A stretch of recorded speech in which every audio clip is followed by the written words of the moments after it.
The views and opinions expressed during this program are not necessarily those of Overseas Radio Network, the Expat Broadcasting Group, the staff, management, or broadcast partners. All information provided is for educational purposes only. Before taking action, consult a licensed professional. The Coast to Coast. Check 1, 2. Testing. Now hear me. You're listening to This Week in Costa Rica. Once the volume control is set, do not readjust. On the Overseas Radio Network.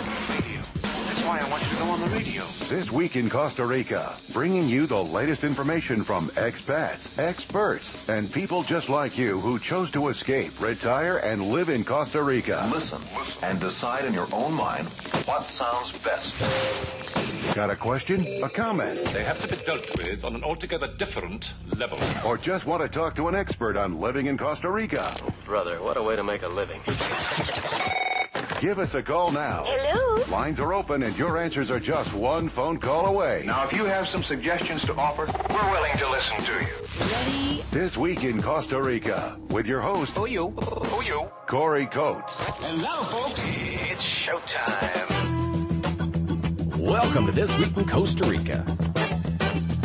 Coming to you from the Overseas Radio Broadcast Facility here on the West Coast, Jaco Beach, oceanfront, Costa Rica. Giving you all the news and blues out of this country for this week. A little bit of editorial, a little bit of opinion. I am Corey. I want to thank you guys for joining me again here today. We are going to do 1 hour. Mostly it's going to be about the president of the great United States of America and his visit down here to Costa Rica this weekend. Have to say it was quite an affair. Of course, when Mr. Barack Obama goes anywhere, it's a scene, that's for sure. But especially when it comes down to a small little Central American country such as this. You know, we are a small population, about 4.5 million people. Country itself is about the size, I'm told, of West Virginia. And when the president flies in, it's kind of a big deal.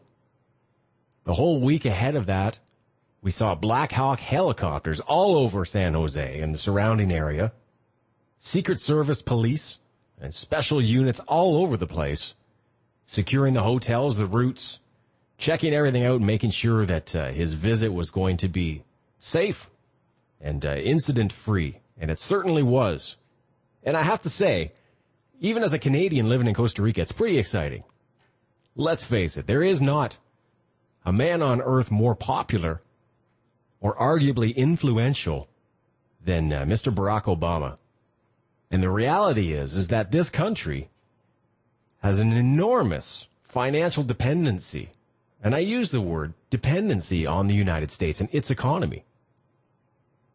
Everything that we buy and everything we do and everything we manufacture has a lot to do with what's going on up north. And not to mention that even on the economical level of currency, practically every dollar that is in circulation, because we are a dual currency here, we do accept dollars and colones. Every single physical dollar, as I understand it in this country, or the vast majority of them, are brought down, believe it or not, in the pockets of tourists. Now you say to yourself in the United States, well, that makes sense, but to me that doesn't yet. I'm trying to imagine the amount of American money that is in all of the banks and in all of the financial system here came on an airplane and got spent locally. Does the U.S. have its influence? Of course. Are we entirely happy about it? Well, I don't know how much choice we have.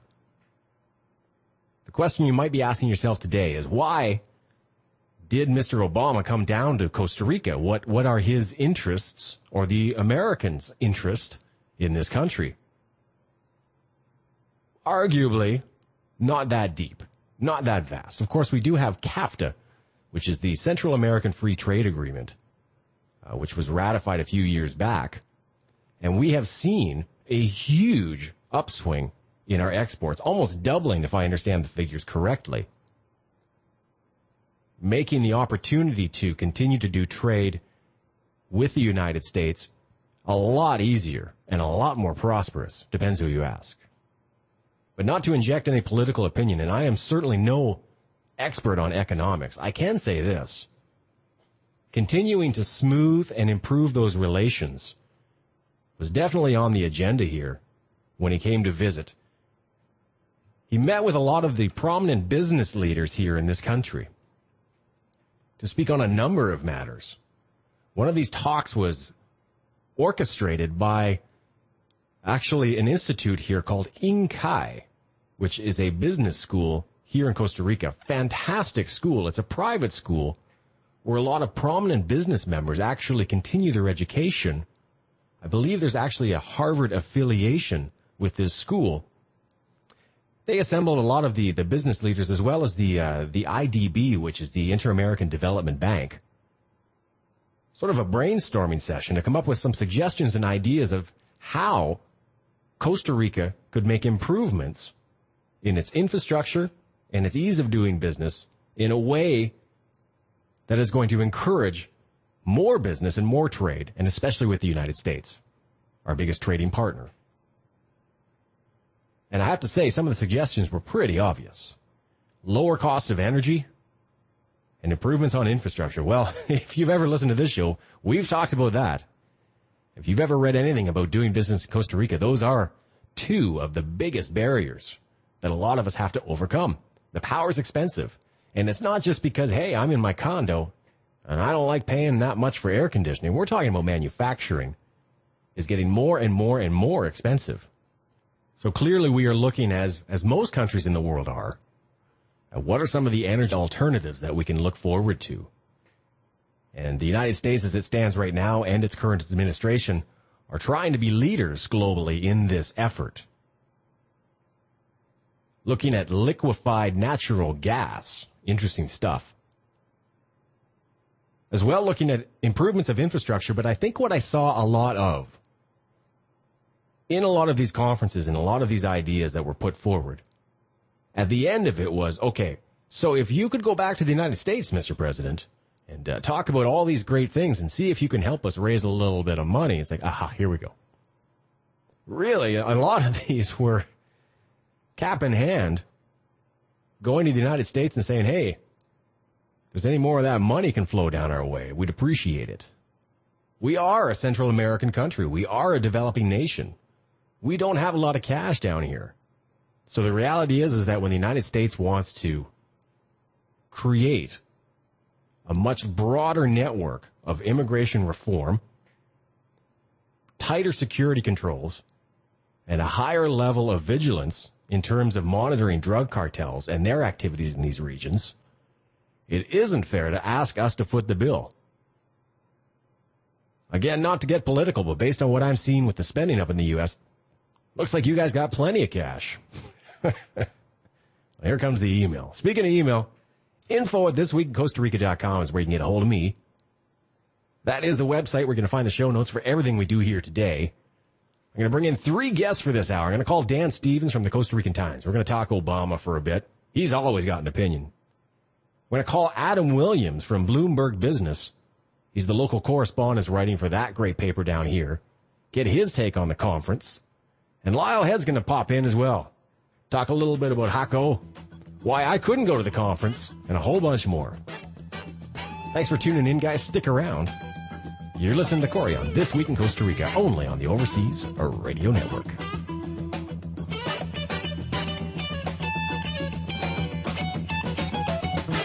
So you want to jump out your trick bag and ease on into hip bag, but you ain't just exactly sure what's hip. Sit back and relax. You are tuned into the Overseas Radio Network.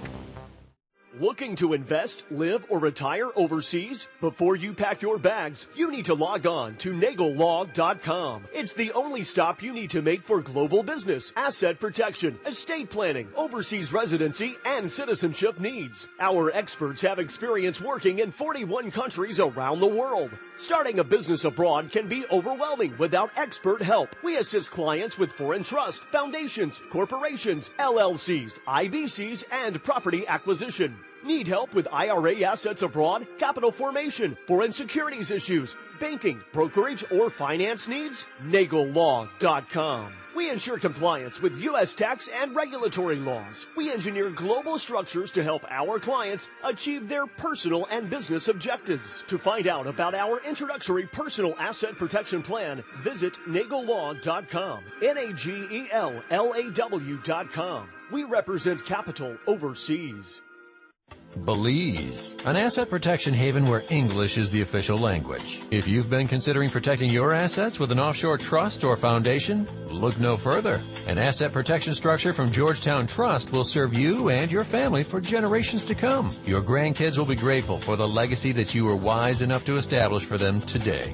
You'll rest easy because Belize has some of the most protective trust laws in the world, and it's all done in English. Georgetown Trust has served thousands of clients over the past 15 years with integrity, efficiency, and privacy. Georgetown Trust also serves as a registered agent for IBC's mutual funds and insurance companies. If you're an offshore service provider, inquire about wholesale structures to fit almost any offshore need. Visit our website today, www.georgetowntrust.com, and see how simple and affordable getting started can be. Mention ORN and receive $100 off a structure formation. That's www.georgetowntrust.com.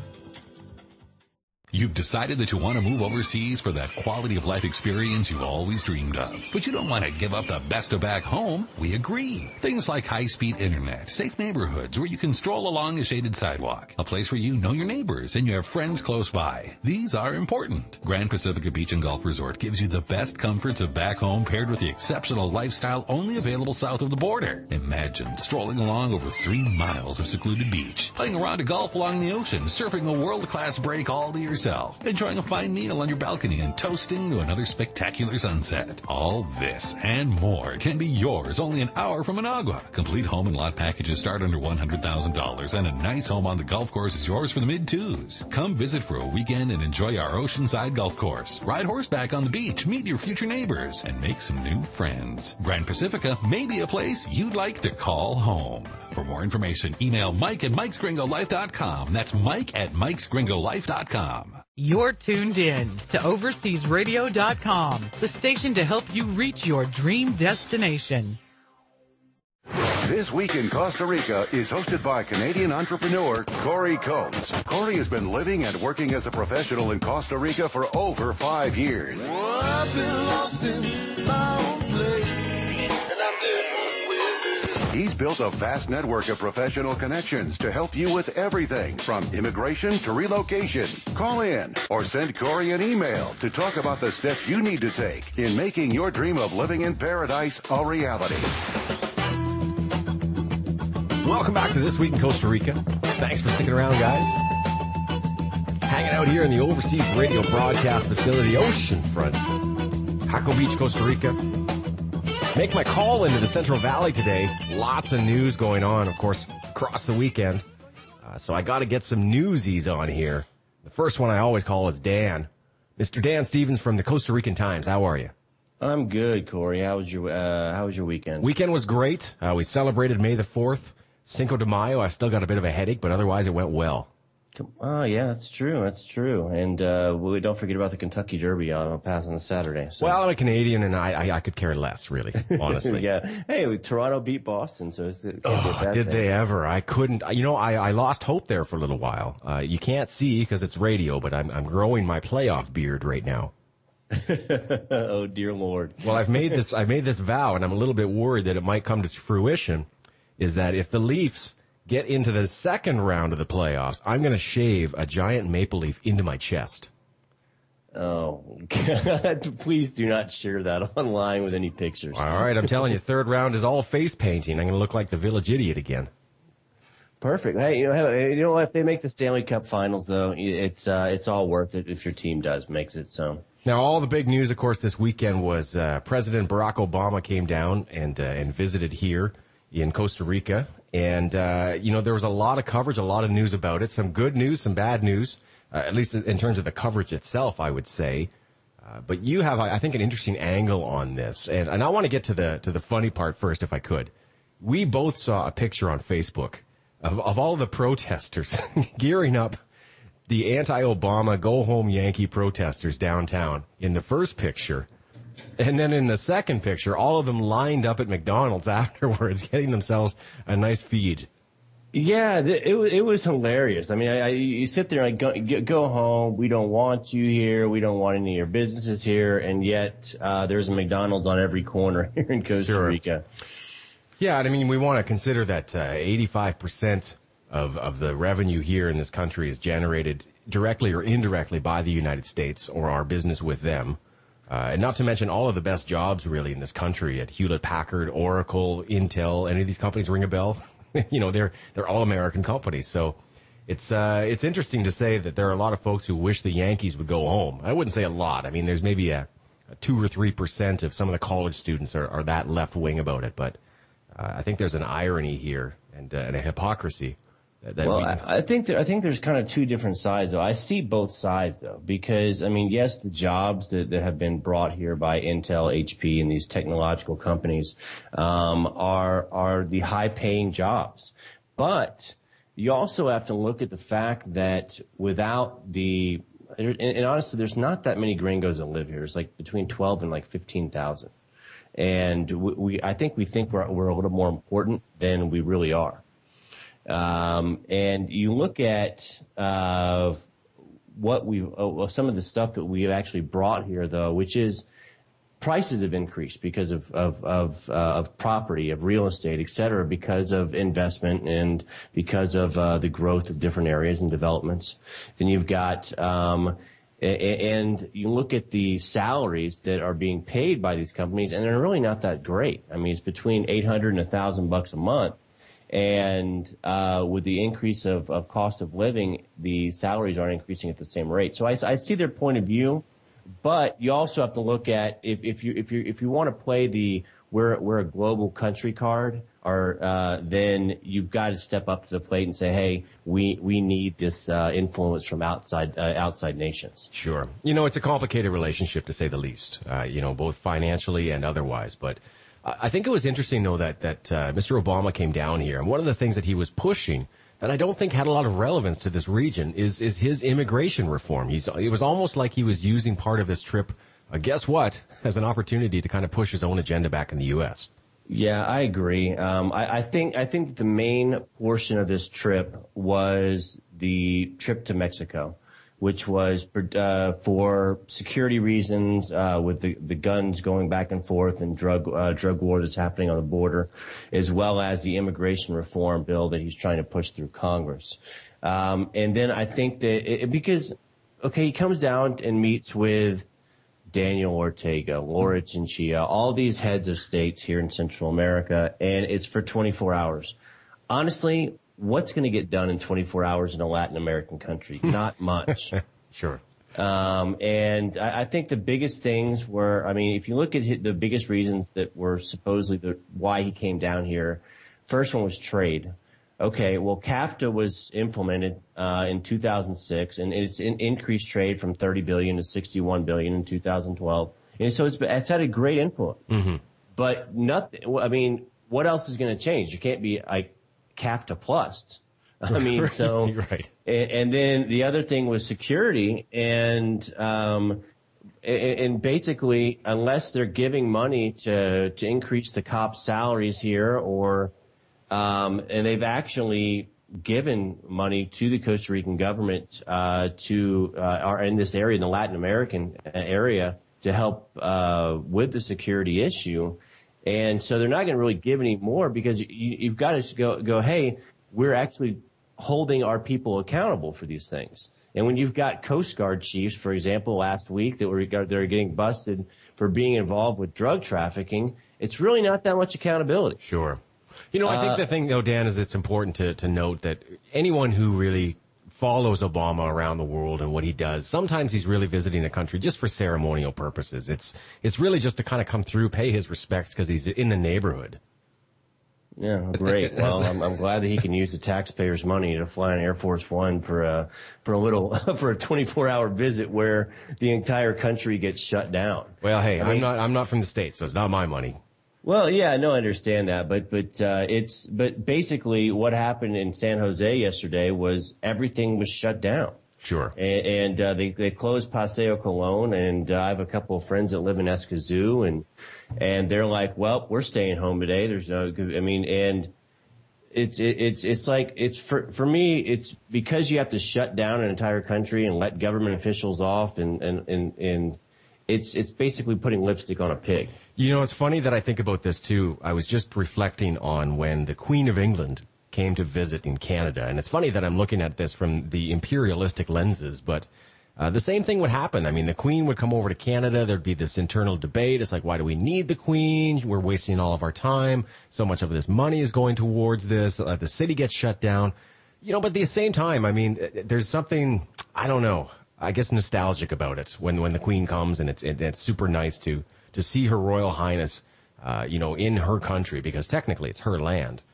But I guess it's funny, the empire of the United States, if you want to look at it that way, sending the emperor to come down and inspect his property, I think is in part what's going on. Yeah, well, I didn't get my Obama hug yesterday, so I didn't get my fist bump either. So no, but actually, did you actually see the headlines in La Teja on Friday?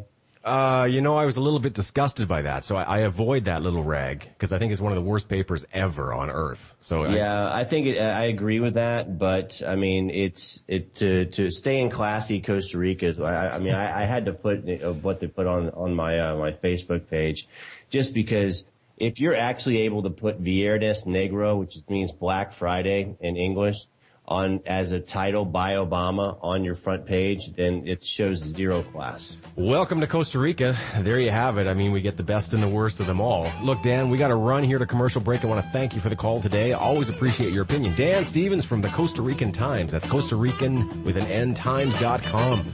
You listen to Corey on This Week in Costa Rica, only on the Overseas Radio Network.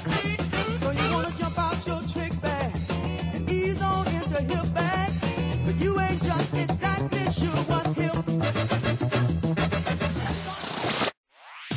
Live call-in shows and hosts from your favorite countries. This is the Overseas Radio Network. Worried about rising taxes, costly insurance, out-of-control healthcare, economic decline, staggering debt, mortgages, and retirement? It doesn't have to be this way. Escape to Ecuador, one of the most beautiful countries on the planet, and at EcuadorAtYourService.com, be your guide. Ecuador has been named the #1 retirement destination in the world 3 times in a row. So if you're searching for beaches, jungles, farmlands, cities, affordable healthcare, and a richer lifestyle at half the cost, contact EcuadorAtYourService.com. This is 90 Seconds with Joel Nagel on the Overseas Radio Network. I have under $250,000 in assets I'd like to protect. I know of many people that recommend holding some of my assets in foreign currency. What percentage of this would you recommend, and why? Well, holding foreign currencies is sort of a natural add-on to the first issue, which is having a foreign bank account. Oftentimes people want to hedge their exposure. They want to protect themselves if something should happen to the U.S. dollar. They'd like to have some of their wealth in other currencies. We recommend that folks have at least 10 to 20% of their net worth denominated in currencies other than the dollar. We're not investment advisors, so we're not, it's not like we're trading currencies on a day-by-day basis, but there are currencies out there that over the long haul we think will be more safe and sound than the U.S. dollar. And these include currencies such as the Swiss franc, the currencies that we refer to as reserve currencies or natural reserve currencies such as Canada, New Zealand, and Australia. Also, the Singapore currency is very popular, as is the Brazilian real at the moment. But that's more of a,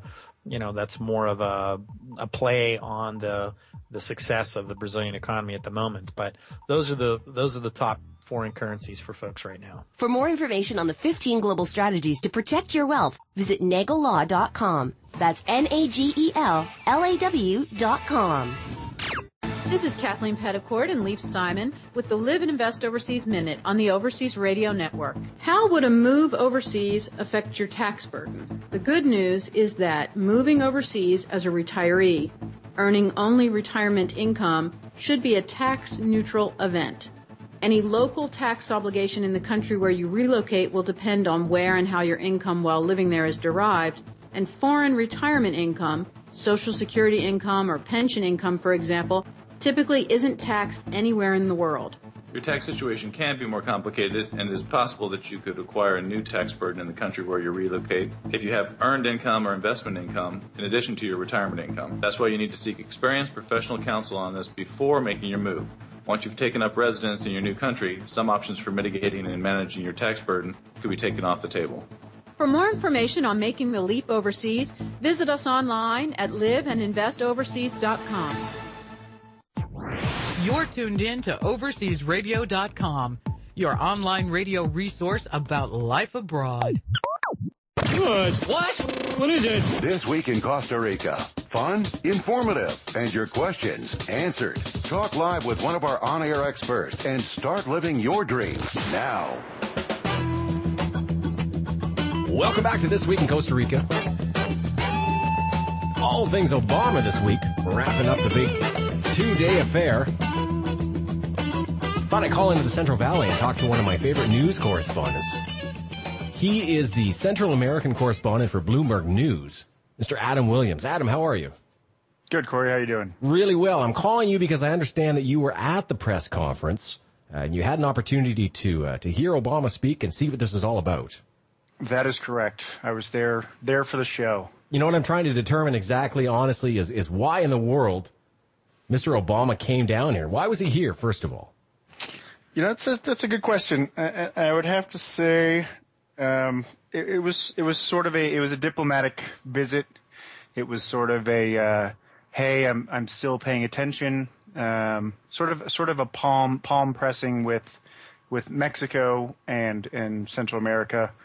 You know, obviously the relationship with the U.S. and Mexico is more important really than the relationship that he has with Central America. But I think with him going to Mexico, you know, he just sort of extended the trip down to Pura Vida land and you know, came and brought all the Central American presidents came in town. So it was sort of a meet and greet and not a meet and greet, but just a diplomatic visit. And they had some objectives that they sort of talked about, but they were all pretty surface. They were all pretty just touched upon pretty briefly, and sort of some long-term promises made, not even necessarily promises, just long-term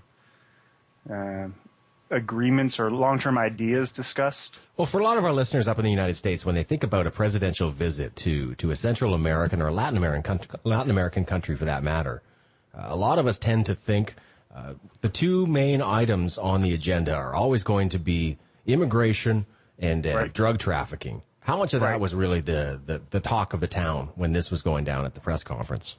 There was quite a bit about immigration. Obviously, with the U.S. and Mexico, that's a big issue. And it was a question. Actually, the Bloomberg White House correspondent asked Obama about immigration, and he said that he hopes to get an immigration bill approved this year. So it definitely was something. You know, that it's not as much as a issue here in Costa Rica because there's not as many Costa Ricans going to the U.S., immigrating to the U.S. But obviously in Mexico and countries like El Salvador and Honduras, there is larger. So there was quite a bit of talk about that, and there was mention of hoping to get that bill passed this year. So. Now, a lot of the prominent business leaders and members of INCAI assembled ahead of the visit in order to put together some ideas, proposals, and questions for the president. And I understand a lot of these involved a combination of one, improvements of infrastructure here in Costa Rica, and the other being looking at alternative energy sources and ways to lower energy costs here across the board. Correct. The question that I have is, in what way would the United States be involved in this other than financially? Good question. And, one thing that they're talking about is the U.S. export of liquid natural gas. If you were asked me to explain liquid natural gas, I don't know if that'd be the right person to do that. But he basically the this is something that struck me as interesting. I never heard this before, and I'd like to look it up, and I will. But they said that energy costs in Central America, or electricity costs, are about 3 times as much as locations in the U.S., and he actually mentioned D.C. Mm-hmm. So what U.S.'s role in that is that they discussed renewable energy and sort of used Costa Rica as sort of the benchmark, because I think, as the renewable energy provides, I want to say, around 90% of electricity in the U.S. In Costa Rica with so much hydroelectric energy here. Right. So he was sort of using, I think, Costa Rica as this exemplar of a country that really uses its resources to generate electricity. But he was saying that by 2020, so 7 years down the road, the U.S. will begin to export liquid natural gas. And Central America, I think, on this trip was sort of lobbying for why they should be a recipient of that liquid natural gas when it becomes exported in an estimated 7 years. It's interesting. We were talking about, especially during this visit, some of the effects of CAFTA. And as you know, and being a reporter for Bloomberg Business down here, this is still a controversial issue, but some of the statistics are coming out in terms of the results of CAFTA in this region as well. And I think we're seeing our exports as much as double since this has actually been instated, right? Right. You mean Costa Rica's? Yes. Yeah, they had some stats. It was like that they've been since 2005, trade with the U.S. has increased by 8% every year. So it's like from 35 billion to 61 billion in that 6-year span. So yeah, almost doubled. Sure. And so yeah, they definitely laud CAFTA as this great success. Not to be devil's advocate, but one thing is that this is never mentioned is the trade deficit that has resulted as a part of that. No one ever mentions that, oddly enough, or coincidentally enough. Mm-hmm. But so they definitely patted themselves on the back for CAFTA. I think Costa Rica provides the U.S. with 40% of the CAFTA country exports. So Costa Rica is the biggest benefactor of, as far as how much they export to the U.S. As far as CAFTA. But so they all sort of applauded themselves for the successes of CAFTA in these first few years. Now, having been there at the location, how were the crowds, basically? I mean, obviously there was a huge amount of crowd control here in Costa Rica in advance and during this visit, and even afterwards. Did you see a lot of protesters in the area, or was everything pretty much calm and peaceful? Everything was really calm. They had so many Costa Rican police out. I mean, it was stunning. And I mean, most of them, to be honest, weren't doing a whole lot. But let's see, on Friday they had this. He showed up and they went to the foreign ministry to meet with Chinchilla. So I'd say all around the foreign ministry, mile radius on both sides, give or take, everything was completely barred off. Everything was completely shut down. Every street was blocked off. There were small protests, I think, on one of the central streets in San Jose, but they were pretty muted. And they were everything was so blocked off so far from anywhere near where Obama or these press conferences were taking place that there was definitely no distractions. So, security was really tight. But they basically told all the press to get there 2 to 3 hours early so they could, go through all of our bags and pat us down. And, as far as, I have to think that the U.S. was running the show because it was really, I'm sure they were, but it was very well organized security and it was almost like a movie scene of, closing down the streets of central San Jose for this giant Obama motorcade to come swinging through. Speaking of which, it's my understanding too that you weren't out in the press peanut gallery with a pocket camera. You were actually given White House press corps pass access, and were riding around with the motorcade. Am I getting this right? Yeah, that's right. I got nice and spoiled. Bloomberg has a White House correspondent who, her beat is basically to write all things Obama. Actually, it was interesting. She covered Romney before the campaign. So I think she traveled with Romney on the campaign trail, and now she covers Obama. But anyway, she registered me with the White House press corps. So post his press conference on Friday afternoon, I got to go with them. We actually went to the National Theater where they had that dinner with all the Central American presidents. And I have to say one thing. This is sort of a funny press eye opener for me. Is you're thinking you're with the White House correspondents, you're with some of the top dogs in the journalism world. You get to these are people covering Barack Obama, and post going up to the dinner to hear their statements prior to dinner, they actually took all the press corps down to the basement of the National Theater. And it was, actually I remember one reporter's like, what do you think the humidity is in here? And then the other one's like, I would guess 94% humidity. So it's just this boiler room down beneath the National Theater while, all the presidents are upstairs, eating salmon and sipping Chardonnay. Incredible. Keep the dog in the doghouse, I guess, is the way to do it. Look, we got to run to a commercial break here. I want to thank you for your time today. We've been speaking with Adam Williams, the Central American correspondent for Bloomberg News. Adam, thanks for your time. I appreciate this.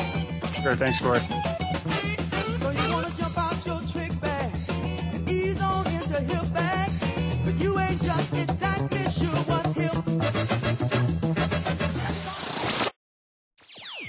You're tuned in to overseasradio.com, the station to help you reach your dream destination.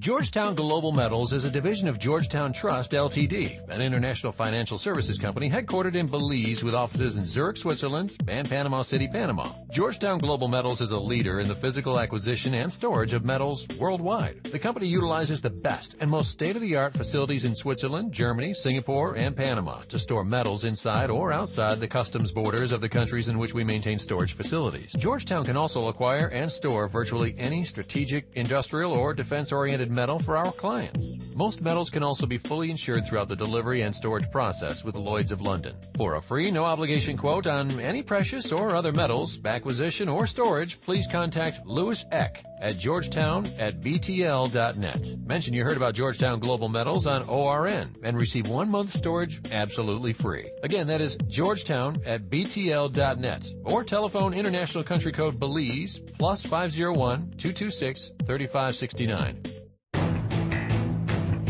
Establish your business in one of the most extraordinary cities in the world. Connect to a market of over 1.8 billion people from Dubai. Over 1,400 companies from around the world have made Dubai Airport Free Zone their Middle East and Africa headquarters. Dubai Airport Free Zone was rated one of the top free zones in the world. Let us help you set up your operations at Dubai Airport Free Zone and expand your market and sales in Asia and Africa. Call us at 214-537-9665 or send us an email at info@dafz-usa.com. That's info@dafz-usa.com. Do you want to completely and legally end your obligations to the U.S. government, including your obligation to pay income tax on your worldwide income? The Nestman Group has experience in dozens of these cases, and we can show you how. Contact us at 1-602-604-1524 or on the web at www.nestman.com and sign up for our free blog. The Nestman Group, Wealth Preservation Solutions. You're listening to the Overseas Radio Network, the exclusive online radio station for the expatriate community. You know what I just heard? What? Costa Rica has the reputation of being the happiest country on earth. But it gets better. This Week in Costa Rica brings you the best information. The best. From the people who understand why so many choose to call this beautiful place home. Bringing you the latest information from expats, experts, and people just like you who chose to escape, retire, and live in Costa Rica. This Week in Costa Rica. Pura Vida. Welcome back to This Week in Costa Rica. Big thanks to Adam Williams from Bloomberg Business, letting us know what went down at the Obama conference. Appreciate that. Got my co-host here in the studio. Thank goodness Lyle Head is here. How are you, Lyle? Another beautiful day, even with a little rain. You know, it's so sad, and we were just talking before or during the break there about how I wasn't able to go to the conference because I am technically in tramite, as they say, or in process with immigration here. Yeah, you're in bureaucracy. Yeah, it's the worst because I'm in this limbo state where I'm really not able to do anything but sit in my condo and wait. Yeah, don't get caught by immigration. Well, that's the thing is that I'm legally here in Costa Rica. But the thing is that if you get yourself into a situation with either the police or I can tell a story about the Coast Guard, you don't have at this moment anything in your hand that represents your legal status here. Now, let me backtrack a bit. When you come into Costa Rica, the majority of people receive a 90-day tourist visa. During that period of time, of course, many of us make our application for residency or we leave the country and come back. Now, when I made my application for residency, it means I didn't have to leave the country. I go into something called in tramite or in process. During this process period, while they're reviewing your application, which can take 6 to 8 months, who knows, sometimes a year, I've heard, you don't have to leave the country and you're legally here. Now, during this period as well, you have to wait for immigration to send you a letter proving that you're in process. That can take up to 2 months. So as I sit here today, I don't have any representation from immigration on paper that says I'm in process. You're just an illegal. Well, it really is affecting me because now I have a valid driver's license from Canada, okay? But I don't have a valid driver's license in Costa Rica because the law has changed such that I can't get a driver's license in Costa Rica without having a valid residency. You see this kind of chicken and egg game that we're playing here? You should just leave for your 3 days and get a stamp. Well, the problem is now, Lyle, is if I leave for 3 days because I've been in tramite, I'm running the risk of going to a border, and then they're going to say you overstayed, which means I could be fined for overstaying until I can present proof that I haven't. It looks like you'll be staying in the condo. I think I'm going to stay in the condo. Anytime I have to drive, I'm just going to leave with a couple extra $20 bills in my pocket, I think, and get it done. But when it came to going to the press conference and getting my press pass, it turns out the American government, who did a great job of shutting down this country, does not accept, I swear I'm legally here. That's not proof enough for Obama. Well, I could have went. You really? Yeah, you didn't offer me. Oh, that's right. Actually, you would have gone. I didn't think about that. I could have flown over there in my Black Hawk and hung out with Obama. Well, this is funny because I'm going to tell a quick story, if I could, about being in tramite. It was Woody who's been on this show before. He went and he took a boat tour. He was in process in between his work visa because every year you can get that renewed. During the renewal process, you have to wait for, again, that in tramite or in process paper from immigration that says, don't worry, this guy's fine, it's in process. Well, he didn't have it. And they went and they took a boat tour to an island out there in the Pacific, got stopped by the Coast Guard, who checked everybody's ID, and, well, there's Woody, without the proper identification to represent that he's here in the country legally. Let me tell you, it was a heck of a negotiation on that boat between him and the Coast Guard to not have it end with him in handcuffs and taken back to the police station. It's crazy because all these government agencies don't connect or communicate with each other on this stuff. It's crazy in that, I mean, it causes problems. As usual, this sort of bureaucracy is an issue for those that try to do things right and try to do things legally. For those that do things otherwise, this is actually quite convenient that a lot of these organizations don't communicate well. Yeah, for sure. I'm not going to advocate anything here. Look, I get a lot of emails in here, and I don't want to answer these emails without talking to you first. And it's that a lot of people here here in Costa Rica, and especially in the Jaco area, that there are condominiums for sale that are in the $150,000 range. So I wanted to address this with you. Is that true? And if that is true, what are we talking about here? Yeah, there's one project where you can find something on the beach where you're going to get like a one bedroom, 650 square feet, where you'll get a little ocean view and be on the beach, where you can pick something up between 125 and 175. Then you get a block off the beach. There's a project where you can pick there's multiple units in this project, and you're looking more like a 2-bedroom, 2-bath, 1,000 square feet, where you can get from 130 to 165,000.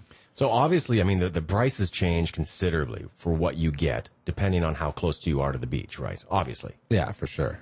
And then size. What would your recommendation be? Let's say that I was looking to maybe put in, I want to go under 2. Let's say I have under $200,000. I definitely want something in a community like Jaco. Would you say spend that extra little bit of money, get a smaller space on the beach, or get a bigger place off the beach and just go to the beach from time to time? It depends. I wouldn't go anywhere. I mean, if you're going to live here, it depends if you're going to live here or if you're going to rent it out. If you're going to rent it out, I wouldn't go anywhere more than 2 blocks off the beach. Right.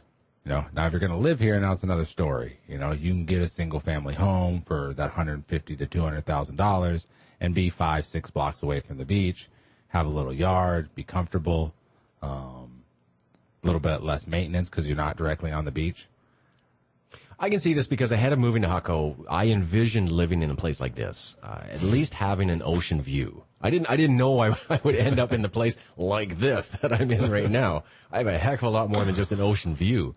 But I can see somebody having a misconception, I think, in the United States or Canada, where there's like, you look online, and it's tough because you got to weed through a lot of advertisements that I think are a little bit leading, that you can get yourself, $150,000 beachfront condo with all of the luxury items, and it's just, that's not entirely the case. Real estate is still quite expensive here. Ooh, just the cost of building. You know what I mean? You got to just look at 1,000 square feet. You're not going to pay less than $100,000 to build it. Mm-hmm. You know what I mean? Of quality. I mean, yeah, you could build some, tin roof shack for less, but I mean, if you want it to your American standards, you're going to spend $100,000 to build 1,000 square feet. So then you got to put the land on it as well. So interesting. We see there's you might know about this more than I do. There's a condo complex just outside of town is what I consider it, at least on the very outskirts. I think it's called Costa Linda. Yeah.